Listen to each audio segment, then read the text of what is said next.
On August 6, 1945, the United States dropped the world's first atomic bomb on the Japanese city of Hiroshima. 3 days later, another atomic bomb was dropped on Nagasaki, killing tens of thousands of people and causing significant destruction. These two bombings marked the first and only time that nuclear weapons have been used in warfare. But why did the United States decide to use nuclear weapons against Japan?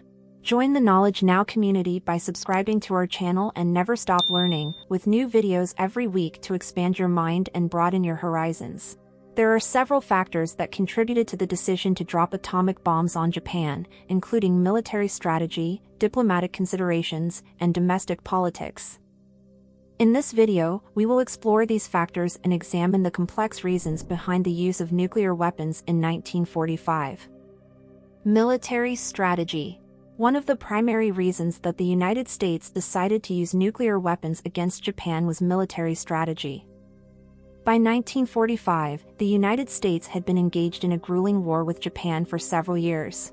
The war in the Pacific had been characterized by brutal fighting on remote islands, and the Japanese military was fiercely determined to fight to the death rather than surrender. At the time, the United States was planning a full-scale invasion of Japan, which was expected to be a bloody and costly affair.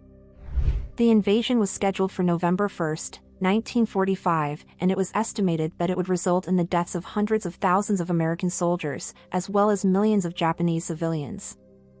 Given the high cost of a full-scale invasion, the use of nuclear weapons was seen as a way to bring the war to a swift end and avoid the need for an invasion. The atomic bomb was seen as a way to force Japan to surrender quickly and avoid further loss of life on both sides. Diplomatic considerations.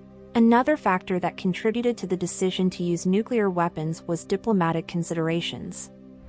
At the time, the United States was concerned about the Soviet Union's increasing power and influence in Europe and Asia. The Soviet Union had recently entered the war against Japan and was preparing to invade Japanese-held territory in Manchuria. The United States was eager to end the war before the Soviet Union could establish a significant presence in Asia.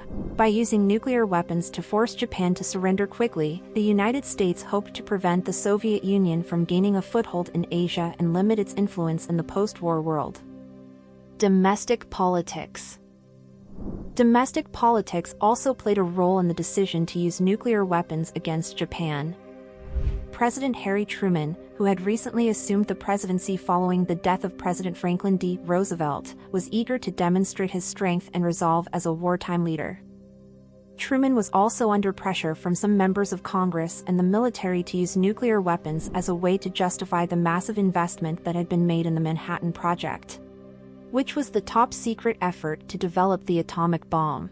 Ethical considerations. While military strategy, diplomatic considerations, and domestic politics were all factors in the decision to use nuclear weapons against Japan, the ethical considerations surrounding the use of atomic bombs cannot be ignored. Many historians and scholars have argued that the use of nuclear weapons was unnecessary and unjustified, and that there were other options available for ending the war with Japan.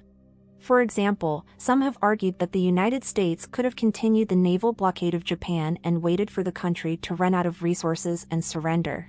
Others have argued that the use of nuclear weapons was a war crime and that the bombing of Hiroshima and Nagasaki constituted an unnecessary and immoral act of aggression against civilians. Conclusion. The decision to use nuclear weapons against Japan in 1945 remains one of the most controversial and debated events in modern history. While the factors that contributed to the decision are complex and multifaceted, it is clear that military strategy, diplomatic considerations, and domestic politics all played a role. The legacy of the decision to use nuclear weapons against Japan continues to shape international politics and debate today. The bombings of Hiroshima and Nagasaki have been the subject of countless books, documentaries, and academic studies, and they have provoked intense moral and ethical reflection on the part of policymakers, historians, and citizens alike. One of the key questions raised by the bombings of Hiroshima and Nagasaki is whether the use of nuclear weapons can ever be justified. While some argue that the use of nuclear weapons was necessary to end the war quickly and save lives, others contend that the use of atomic bombs constituted an immoral and unjustified act of violence against civilians. The debate over the use of nuclear weapons continues to shape contemporary discussions of international security and arms control. Many countries have pursued nuclear weapons programs in the decades since the bombings of Hiroshima and Nagasaki, and there is ongoing concern about the potential use of nuclear weapons in the event of a future conflict. Despite these concerns, there have been some positive developments in recent years in the area of nuclear disarmament. In 2017, the Treaty on the Prohibition of Nuclear Weapons was adopted by the United Nations, marking a significant step forward in the global effort to reduce the threat posed by nuclear weapons. Ultimately, the decision to use nuclear weapons against Japan in 1945 remains a complex and controversial topic. While there were undoubtedly factors that contributed to the decision, including military strategy, diplomatic considerations, and domestic politics, there were also ethical and moral considerations that must be taken into account. As we reflect on the events of August 1945, it is important to remember the devastating human toll of nuclear weapons and to continue working towards a world free from the threat of nuclear conflict. By learning from the lessons of history and working towards a more peaceful and just future, we can honor the memory of those who lost their lives in the bombings of Hiroshima and Nagasaki and build a safer and more secure world for future generations. We hope you enjoyed this video. Please make sure to subscribe to our channel for more interesting videos.